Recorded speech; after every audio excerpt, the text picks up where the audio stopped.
Hi, it's Nicole for Traci Reed Designs today, and I am playing along with the current sketch challenge. And quickly here, you guys are going to see this is how I store my leftovers. I think I've mentioned many times each month when I'm using like the new releases. I try not to print every single paper, every single little thing. I try to do a little bit of pre-planning to save myself some printing, but I typically end up printing and cutting like all three of the sticker sheets and a lot of times like the journaling cards and more paper than I need to. So I do end up having leftovers.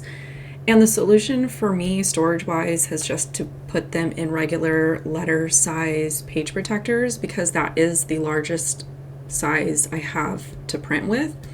So that's where I just kind of put my leftovers. Anytime I need like a label, like here you can see those labels in those circles that I'm digging through. These are leftovers from this kit, which is the Strong AF kit.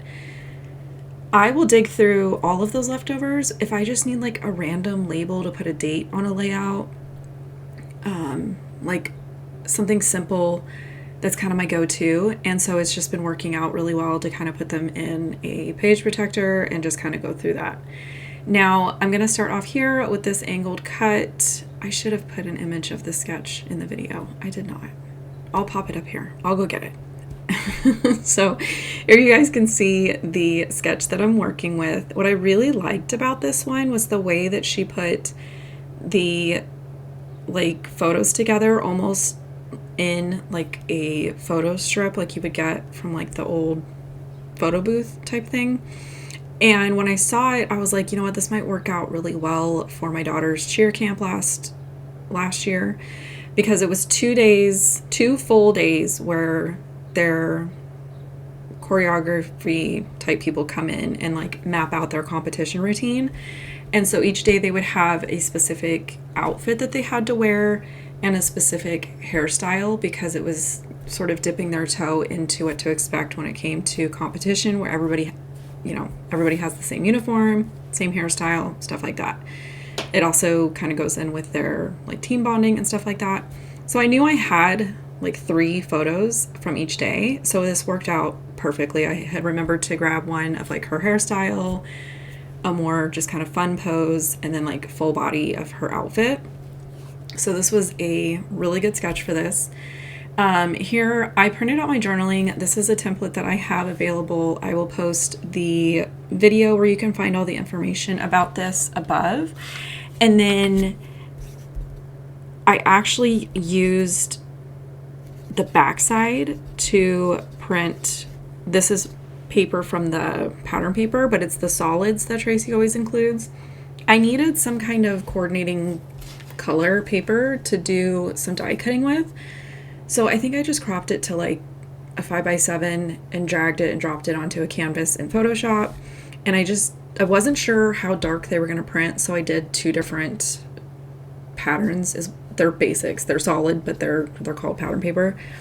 So I printed 2 because like I said, I wasn't sure how dark it was going to be. I die cut the letters for cheer and camp and did my like DIY thicker a la Dicker technique. I'll post the video for that up above as well. I haven't made Dickers in a while, and so this was so relaxing to do. I knew that my theme was going to be more specific than the collection that I was using, so I knew that the Strong AF collection wasn't going to have anything that said cheer or cheer camp, so that's why I used the pattern papers, and then I'm just going to use my die cuts. This would have worked out really good to use scraps of the pattern paper. The only reason I didn't do that in this case was the alphabet dies that I'm using are super skinny. So if I die cut these on some of those patterns, it doesn't look very like clean. I don't know how to explain it. Like the smaller the pattern is, the nicer they look when you die cut them. And I just didn't have any scraps that kind of fell in that realm. So that was why I printed out like the little solid pieces. And for Dickers, I like to just use, this is the same silhouette mat that I cut Traci's products with. I use it to hold down the layers, and I do 2 layers of a white, and then the top layer is whatever finishing look paper that I want it to be.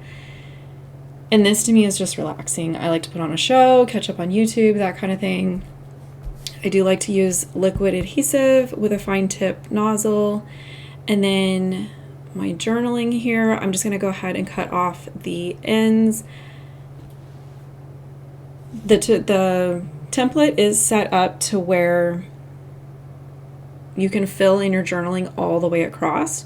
However, I tend to measure how much space I have for my journaling strips and just kind of eyeball how far across each strip I want my words to go. So sometimes I do have to cut off the ends, and that's totally fine with me.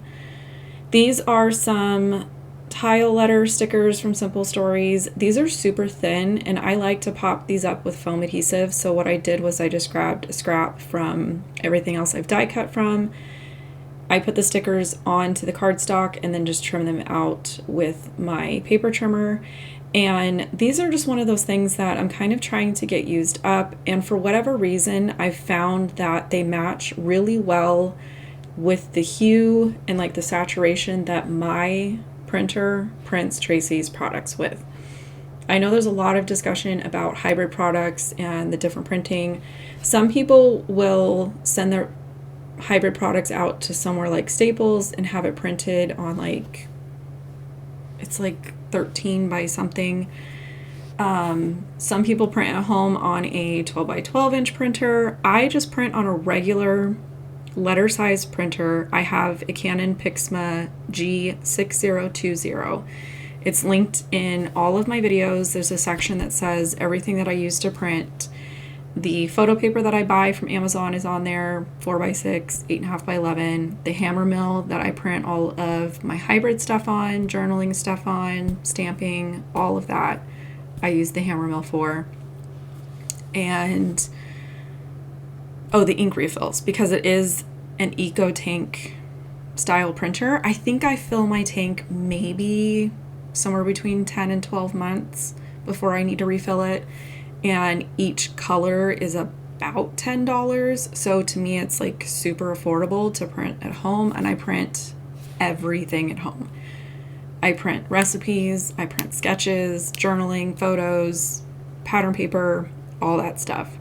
Now, I will say the background paper is some wood grain. This is a recent purchase. I basically bought 25 sheets of a couple different wood grain patterns.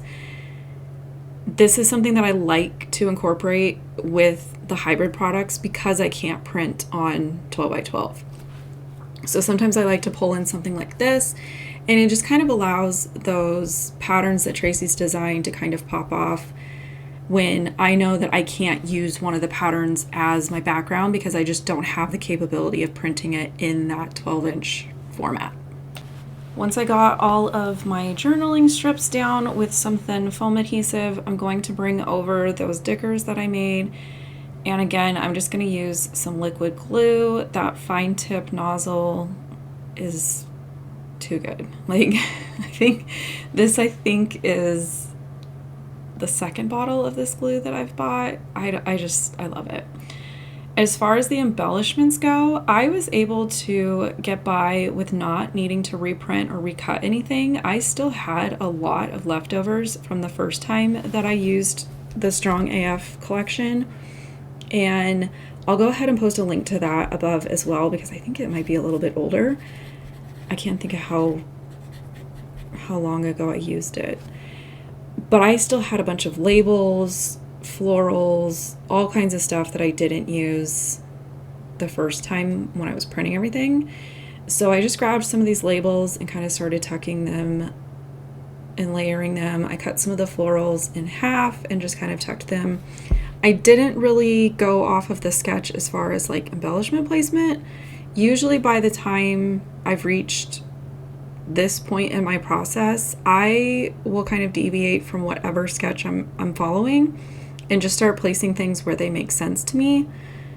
More often than not, it's because I've already lost the sketch somewhere on my desk, or I've made enough modifications or changes that it just makes more sense to me to kind of do my own thing with the embellishing. But I just kind of, you know, tucked it with the different tilted layers, and I did use some foam adhesive behind some of the like icons.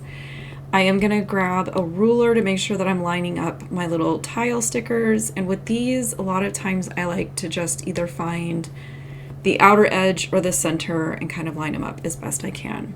So here you can see the finished layout, the journaling, and just kind of those simple icons that I picked to kind of go with my theme. And with that, I'm going to leave you guys here. If you liked this, I'd appreciate it if you give me a thumbs up, subscribe if you haven't, and I'll catch you guys soon.